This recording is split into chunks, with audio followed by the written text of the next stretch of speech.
Aristide Monod se plaint que le préfet Vogosiliac est en train d'organiser une filature pour l'enlever de façon secrète, comme on a fait avec Martinez Ogo.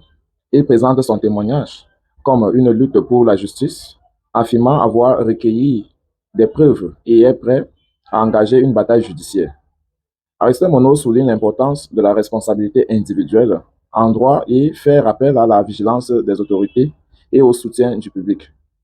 Ce texte d'Aristide Monod appelle à la mobilisation et à la vigilance face aux abus de pouvoir, tout en insistant sur le caractère déterminé qu'il va faire triompher le droit, même au prix d'une lutte longue et difficile. Aristide Monod rappelle également les précédents cas au Cameroun, comme l'affaire Martinez Ogo, pour mettre en garde contre les conséquences de l'excès de zèle des autorités. Alors, voici pour vous la lettre d'Aristide Monod. Par Aristide Monod, le cerveau des enlèvements planifiés contre ma modeste personne.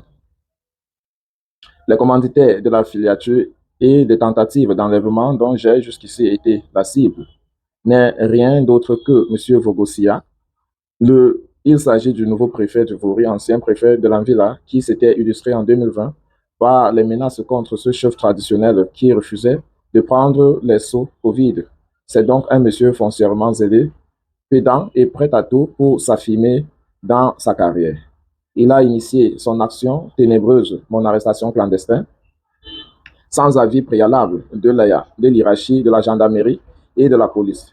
Il a abusé des forces de sécurité locales sous son autorité dans le seul but de contenter son ego dimensionné, démesuré et plaire à son patron. M. Vogosillac voudrait être plus royaliste que le roi. Les partisans de la promotion à tout prix et à tous les prix. Mais bientôt, il sera face à son destin seul devant un tribunal. Je prends tout mon temps et je reste confiant. La vengeance est un plat qui se mange froid. L'abus d'autorité doit avoir des limites ou, du moins, il doit parfois être irrigué par le bon sens, par la folie, que ceux de ces subalternes qui le suivent dans cette folie d'autorité soient également rassurés de ma détermination à faire triompher le droit, tôt ou tard. J'ai pris le temps, déjà 3 mois d'investigation, de rassembler un bon nombre d'indices et témoins. J'attends juste le bon moment pour déclencher ma bataille judiciaire. Il nous lira publiquement devant un juge les dispositions de nos lois qui lui ont donné le droit d'ordonner ma filature et mon enlèvement jusqu'à laisser des consignes fermes dans certains hôtels de Douala. Il est allé jusqu'à proposer un deal à un de mes grands sûrs d'équinoxe pour me tendre une embuscade. Quelle folie! Demander à un proche de confiance de me livrer. Quel risque! Dieu et mes ancêtres lui répondront le moment venu, mais je ferai d'abord ma part. La responsabilité est individuelle en droit. Ça prendra le temps que ça prendra, mais ça se fera. Que M. Vogosillac soit rassuré, je suis rancunier, endurant, patient et déterminé. Je mettrai avec votre soutien, chers amis, toute ma dernière énergie dans cette bataille. C'est même désormais un combat de vie, c'est-à-dire c'est jusqu'à ma mort. J'ai des années devant moi, je vais lutter, tôt ou tard, le droit sera dit et toutes les réparations seront aussi faites. Ça prendra probablement des années, mais ça se fera. Si jamais les hommes qu'il a mis à mes trousses arrivaient à me porter un coup, même fatal, il y aura une riposte proportionnelle. Je crois qu'il y a aussi une famille avec certainement des enfants, tout comme moi. Mais pour l'instant, je fais d'abord confiance à l'enquête instruite par Monsieur le ministre de la Défense, conduite sur le terrain par Monsieur le gouverneur de la région du littoral. Nous croyons jusqu'à là que tous les zélés avaient tiré les leçons de l'affaire Martinez-Ogo, qui a déjà emporté plusieurs personnes qui se croyaient intouchables dans la République, mais que non, plusieurs d'entre eux n'ont pas toujours compris que le temps des intouchables est désormais révolu au Cameroun. Comme j'avais déjà précisé dans mes correspondances envoyées à certaines autorités gouvernementales et diplomatiques, si dans les prochains mois je suis victime d'un accident de circulation suspect, d'un empoisonnement, d'une agression, d'une mort suspecte, la première personne qu'on devra suspecter, c'est M. Vogosillac. Je suis très sérieux dessus parce que nous savons tous de quoi certains zélés sont souvent capables de faire pour se sauver d'une situation. Bref, un collectif d'avocats est en train de se constituer M. Vogossiak lira au juge les dispositions du Code de procédure pénale civile et administrative qui autorise un préfet à lancer l'arrestation clandestine d'un panéliste qui tient les propos qui ne l'arrangent pas ou qui a même commis la pire des infractions à l'antenne. Voilà le message d'Aristide Mounou. Notre premier commentaire, c'est de dire c'est le cri d'un soldat au front. Qu'est-ce qu'on fait? On écoute, on croise les bras, ou alors on fait large diffusion. Alors partage le message. Partage le message. Tu aimes Aristide Mounou. Partage le message. Voilà comment on soutient la famille. Sans réfléchir, sans trop de bruit, parce qu'on se dit tout simplement, l'heure n'est plus à voir ce que les gens auraient dû être. L'heure est de constater que les gens ont choisi la voie sombre dans la République et qu'ils vont aller jusqu'au bout de leurs ambitions. On en a vu pire que ça.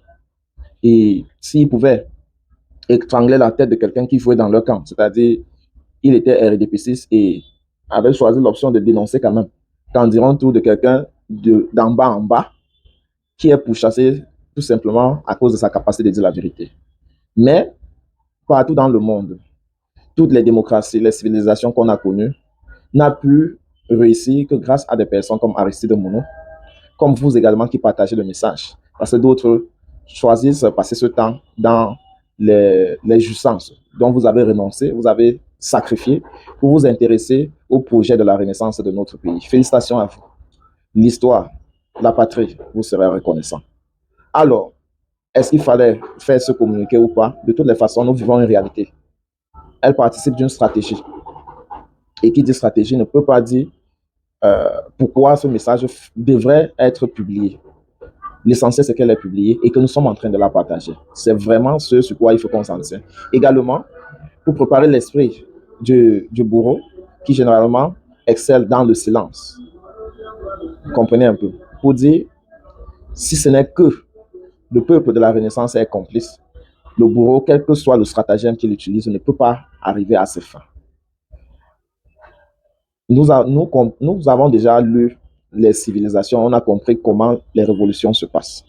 Les bourreaux sont toujours réduits en minorité. Il suffit seulement que le peuple soit sensibilisé, qu'elle soit au courant et connaisse les intentions. Le boycott en fait partie. Vous savez, on boycotte dans l'âme. C'est-à-dire, c'est comme ce que nos femmes nous font souvent. C'est-à-dire, vous vivez ensemble sur le toit pendant 20 ans, mais elle sait que vous n'êtes plus, vous ne vous aimez plus et vous vivez pour le but des enfants.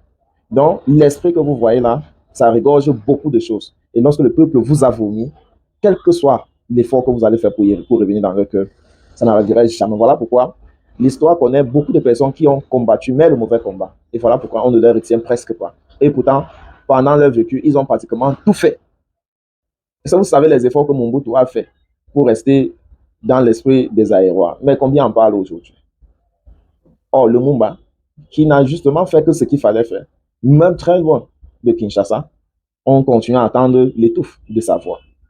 Faites le choix d'agir dans la positivité, de mettre surtout l'intérêt du peuple face à vos choix individuels et vous verrez que les efforts vont se déclencher de façon naturelle. Mon nom, on est avec toi et comme tu l'as dit, quoi qu'il t'arrive, ils ne pourront jamais tuer les petits monos que tu as fait naître dans les esprits. Et c'est ça le grand bénéfice du travail que tu fais. Très bientôt.